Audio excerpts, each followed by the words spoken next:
Hello guys, magandang hapon sa inyong lahat. Ito si Mike Paduan. Nakituloy tayo sa pinaka-latest sa ating panahon. Ngayong araw po ng Webes hanggang Sabado, Agosto 4 hanggang 6, 2022.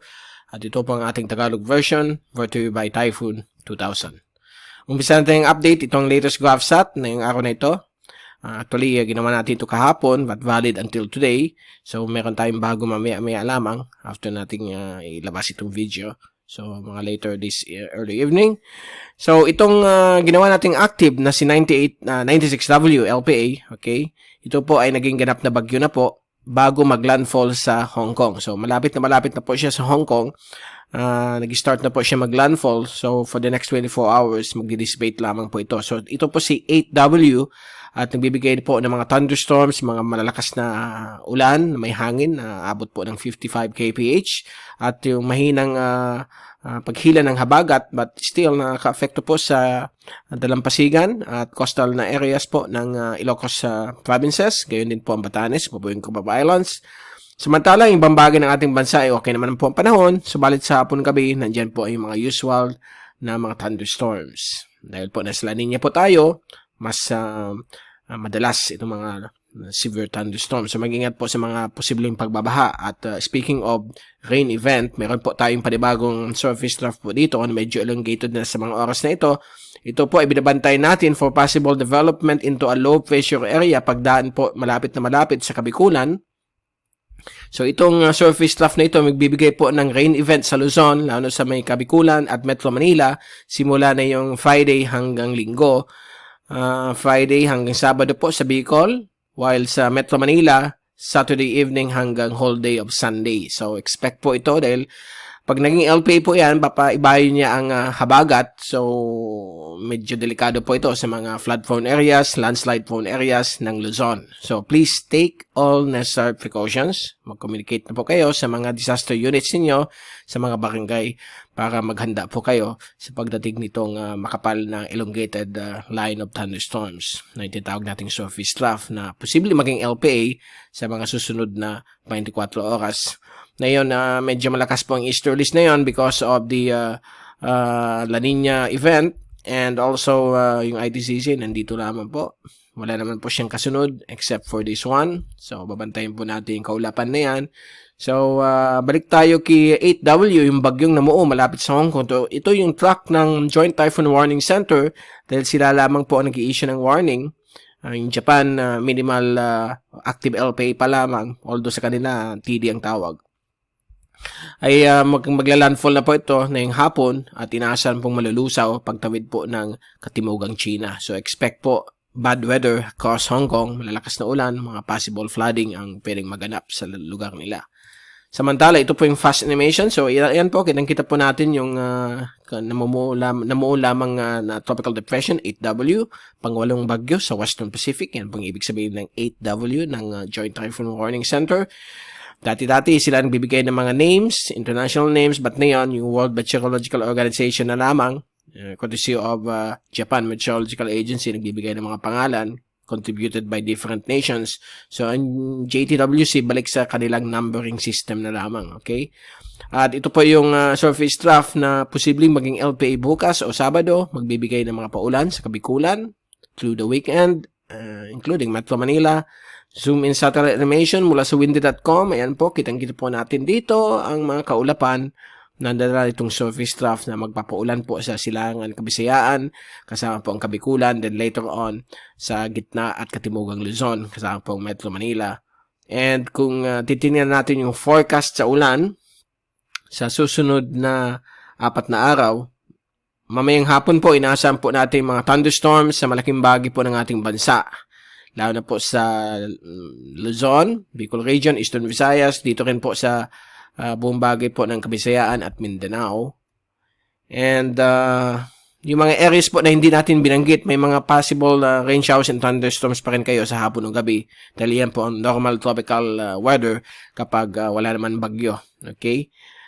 Magtaka kayo kung walang ulan dahil panahon na yun ng Agosto, ito po yung pinaka-peak ng habagat, pinaka-peak din ng tag-ulan sa ating bansa.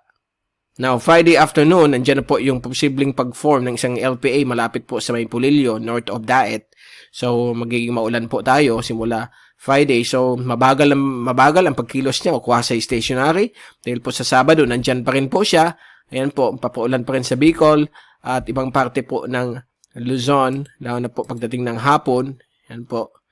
At sa linggo ng morning, yan po, grabe mga ulan ay inasan po sa Central Luzon, kasama po Metro Manila dahil sa tatawid na po yung LPA at posibleng linggo ng hapon ay lalabas na po siya, mag-emerge sa West Philippine Sea. Kaya yung paghila ng habagat nitong LPA magbibigay po ng grabing ulan sa Occidental Mindoro, Northern Palawan, Calamian Group, Central Luzon at Metro Manila. And Monday morning, ito po ay inaasahan pong magre-reorganize sa West Philippine Sea bilang isang malaking monsoon depression o posible maging tropical depression po ito in the next few days, next week. So yan po ang habagat, okay? Magpapaulan sa area po ng Central Luzon, lalo na po yung kanluran bahagi tulad ng Pangasinan, Zambales, Tarlac, Pampanga, Bataan. So, Metro Manila, may mga thunderstorms din inaasahan at sa ibang panig po ng Southern Luzon, Bicol Region, Visayas, Mimaropa at Mindanao pagdating po ng Lunes ng hapon. So, yan po ang pinapakita ng forecast. Now, tingnan natin yung Meteogram. Ito po yung 2-day forecast galing sa Meteorologics. Ito po yung ating partner dati sa Weather Philippines. So, maganda po yung kanilang Meteorologics.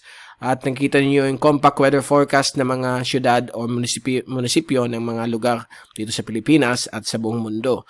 So, for Naga City, for example, nakita niyo dito, simula Biyernes ng gabi ay medyo on and off na po yung mga ulan. Magiging mas malakas po ang ulan sa Saturday afternoon hanggang evening. At nandyan pa rin yung ulan hanggang linggo. So, mga on and off po ito. Minsan mahina, minsan katamtaman. But ang medyo alarming yung mga malalakas thunderstorms. Yung mga grabing ulan na posibleng magbaha sa mga low-lying areas gaya nung nakakaang linggo, bumaha po sa ibang areas po ng Camarines Sur dahil po sa habagat lang na in-enhance nitong nakaraan na dalawang bagyo, si Songda at si Esther. Okay? International name, si Traces. So, yan ang epekto. Pag mayroon pong bagyo, nag-enhance po ng habagat kahit LPA. So, ito po yung magiging ulan natin sa weekend, lalo na sa Sabado sa Naga City. Now, sa Quezon City, type lang ninyo ang name ng place ninyo. Example, Quezon City. Makikita ninyo ang forecast ng mga ulan. Lalo na itong Meteogram na madaling intindihin kasi nakita niyo yung division ng araw. At ito naman po yung tanghali. Itong gray shade, ito po yung nighttime. Ito naman po yung daytime. So, sa Quezon City and other parts of Metro Manila, medyo similar naman po yung Meteogram nila kasi magkalapit lamang po itong mga cities na ito. So, nakita niyo ang rainfall event sa Metro Manila ay dito po papasok sa darating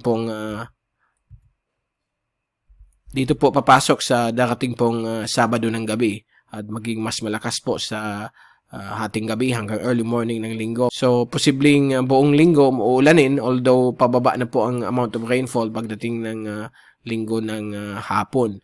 So, yan po ang inaasahan natin. Itong mga ulan na ito, pwedeng umabot ng 30 mm. Alarming po yan kasi pwede magkaroon ng mga flooding sa low-lying areas po ng Metropolitan Manila. So, please take all necessary precautions. Sa ibang areas po, type lang po niyo dito. Pasok kayo sa meteorologics.com. Type niyo ang cities ninyo. At makikita niyo yung mga Meteogram forecast. So, ito po yung ulan, itong blue bars, ito po yung temperature, ito po yung degrees Celsius, ito na po yung millimeter sa ulan. So, nag-adjust po yan, depende sa kung anong pinaka-highest na blue bar na ifo-forecast ng models. So, medyo accurate po ito, nasa 80 to 90% ang accuracy. Wala naman pong 100% sa forecast. So, very excellent po ang forecast mula sa Meteorologics. Okay, so yan po. At continuing natin yung rainfall accumulation dahil nga doon sa mga forecast na inaasahan, ang bulk ng rainfall ay nasa Central Luzon, Southern Luzon, Metro Manila, Bicol, ibang panig po ng ating bansa. Pulang-pula po dahil po sa mga thunderstorms at yung posibleng LPA na mamumuo. Okay? At bago tayong paalam, ito naman yung ating Global Tropics Hazards and Benefits Outlook ng Climate Prediction Center ng NOAA. In-issue po ito ng Tuesday evening. So, valid for the next 2 weeks. Week 1, valid August 3 hanggang August 9 next week. Inaasahan po ang above average rainfall sa Pilipinas dahil po dito sa mga low pressure system at existing La Nina. At meron tayong medium chance o 50% chance ng tropical cyclone formation sa West Philippine Sea. So ito na yung sinasabi kong LPA na baka maging bagyo sa West Philippine Sea. At tatahak naman po sa may Southern China, Hong Kong area. So mag-ingat po kayo lahat dyan. At sa week 2, August 10 hanggang August 16, inaasahan pa rin po ang tropical cyclone formation malapit po sa Vietnam at Southern China, sa West Philippine Sea, pero nasa 50% probability din.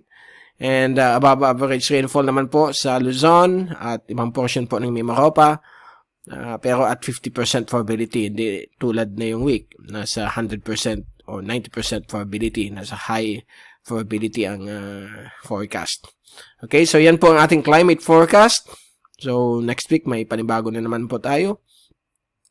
So, dyan muna natin, tinatapos yung ating update na yung araw na ito ng Huwebes. At babalik ulit tayo sa Sabado upang ibigay sa inyo ang latest sa ating panahon. If ever magkakaroon ng intensification ito tropical depression, kahit na sa Friday, pwede tayo mag-issue ng update. But sa Sabado, sure po yan, mag-issue tayo ng update sa weather. Okay, so ito ulit si Mike Padua nagpapaalam. Mag-ingat po tayong lahat. #WeatherWiser. At maraming salamat po sa pagsubaybay at pag-subscribe sa ating channel.